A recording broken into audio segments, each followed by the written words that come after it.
I hope that many of you, when you were younger, had wonderful Jewish experiences.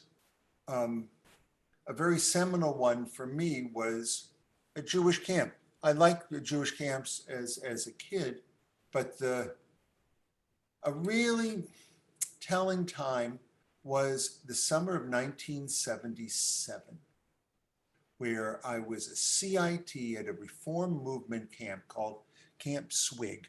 It was in Northern California, in the mountains in between the sequoia trees. And it was just a great group of people who loved doing Jewish things. And all of us CITs, and there must have been maybe 30 of us, were about to be seniors in high school, just about to go into 12th grade. And we all cared about our Judaism, and we cared about others. And we were learning and doing it in a very well-run camp. And there was a story that I heard there. We used to do Jewish things we used to have two Jewish, like living them out programs every day, one in the morning, one at night. And then Shabbat, there'd be wonderful, everyone would dress up in white, and we would parade with guitar over the hill to serve outdoor services. There was a lot of lovely. But there was one story I remembered. I think it was one of the rabbis who visited shared this story. And I bring up the camp because we're having a reunion on Sunday morning. And from 43 years ago, looking at what all of these people have done, everyone wrote a few pages about what they're up to. It's kind of neat. I don't know if you've ever had wonderful reunions. I don't know that I've been to too many reunions, but I'm looking forward to this one. But there was a story that was told that really stuck with me, and I sort of seen the world through that eyes a lot. I think that time at camp was a big part of why I'm a rabbi, and I will share that story with you at the end. A very interesting story that actually has a lot to do with this week's Torah portion, which is Re'eh.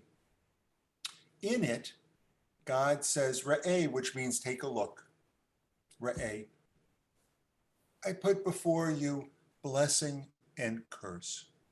Blessing if you choose to do the commandments and follow in my way, and curses if you don't.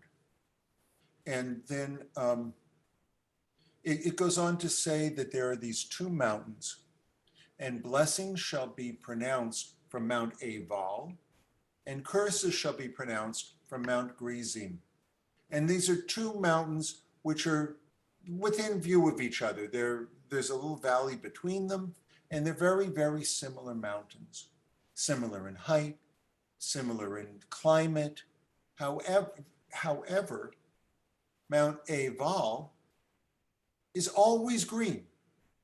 It's always got all kinds of lush vegetation on it, and Mount Gerizim is bare.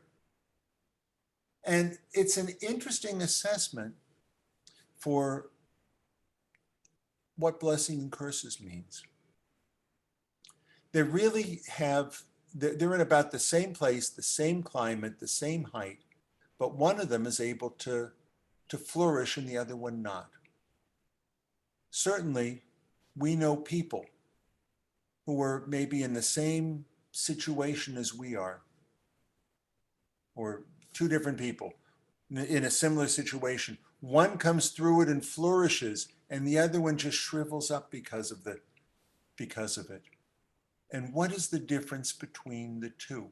Given the same situation, how is it that some people flourish and others don't?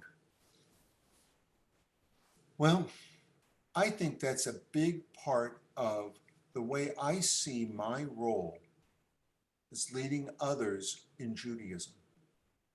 I think that our Jewish faith and doing the commandments and following God's teachings, they help us not only to have God say, yes, I'm going to do nice things to this one who is more devout,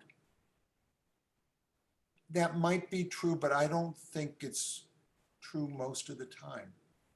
I think someone who really has faith might look at a situation and find blessing in it.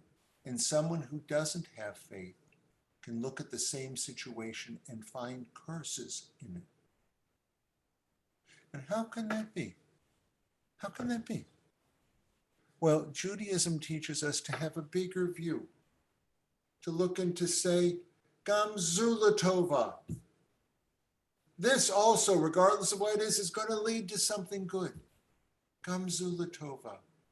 If we put up with some of the hardship now, but we're getting to a higher place, and I can see that higher place, and Judaism points that out. Judaism changes our expectations.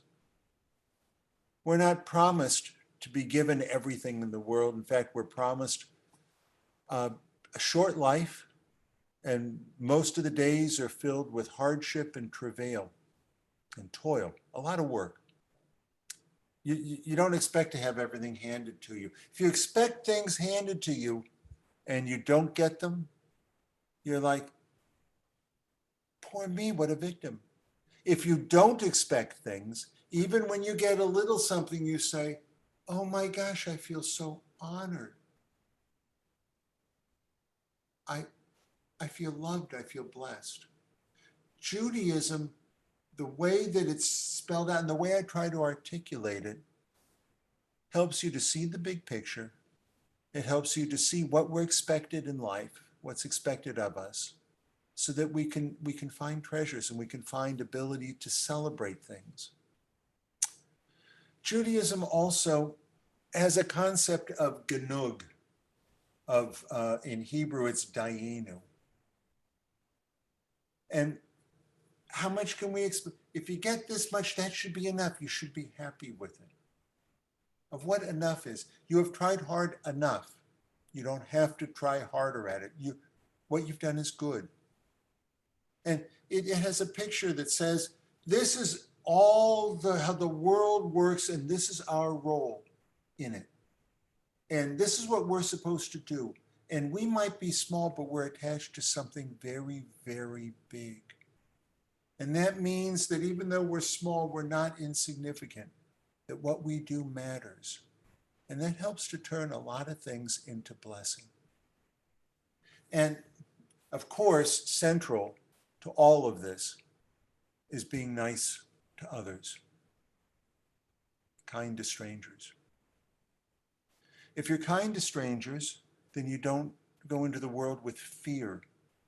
You're not at everywhere you look. But you're like, ooh, this is someone that can be nice. This is someone that might teach me something. This is someone who's a potential friend. And you look at the day and you say, well, this was a good day. I saw a lot of new people, as opposed to, oh, this was a horrible day. There were a bunch of strange people I don't know. You see, it's the same kind of a thing. So I'm going to leave you with this story. A story that's really influenced, as I say, a lot of not only my rabbinate, but kind of how I see things.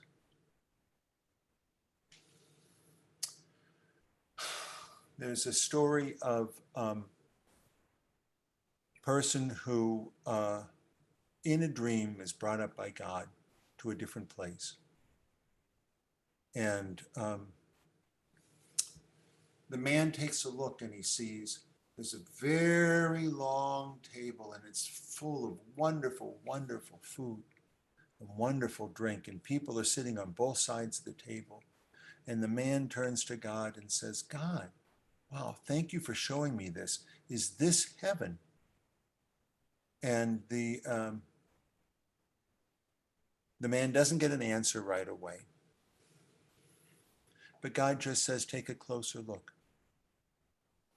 And as he's looking, he sees this wonderful food like he's never seen before, and drink and all these people, but none of them are happy. He says, why aren't they happy? God, they've got all these wonderful things. Why aren't they happy?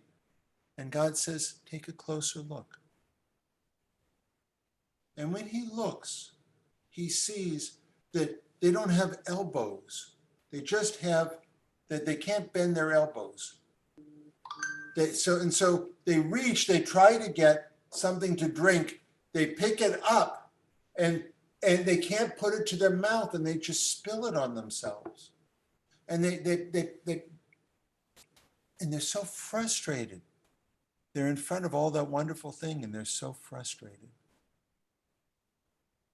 And the man says, oh my gosh, I see what you mean. This must be hell. And then God says, well, turn around. The man turns around and says, oh, what do you mean turn around? This is the same place. Same table, same food. Look at it. It goes on and on. It's wonderful looking food. And God says, take a closer look. And the man does, and he sees, oh my gosh, the people are happy. How come they're so happy? Same food. It looks like the same place, same everything, but the people are happy. And why is that? And God says, take a closer look. And he looks and he sees that their elbows are fixed. They cannot bend their elbows. They can't bend them. But he looks and he sees that the people are picking up the food and they are feeding the person next to them. And they're picking up the drink and they're giving it to the person next to them to drink. And everyone is really happy. And the man says, oh my gosh, this must be heaven.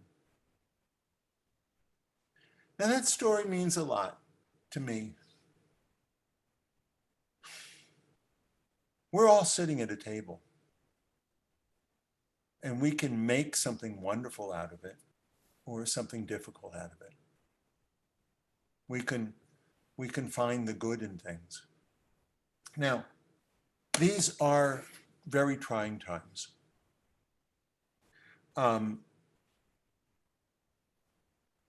For some people, there is no good in this pandemic. Some people have lost their jobs, have to leave their apartment or their house. They might have had horrible illnesses, either from COVID or from something because they didn't visit the doctor.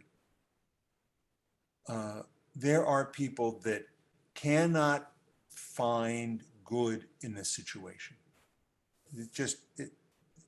These are the worst months of their lives ever, and they really need help. I will say that there might be a small group of people with everything going bad to them might cherish the help that whatever little help that they've been getting. There might be people like that. But for most of us,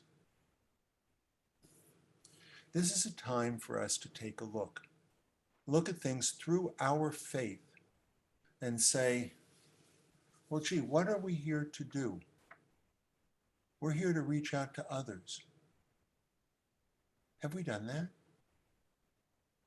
There are some people that have reached out to others in ways that are extraordinary, and for them, even though this is a hard time, they might have found more blessings in these last few months than they normally do. Oh my God, I'm stuck with the kids, or, oh my gosh, what a wonderful opportunity to be with the kids. Now, yeah, I mean, you can get tired of things, but look at it through a Jewish perspective.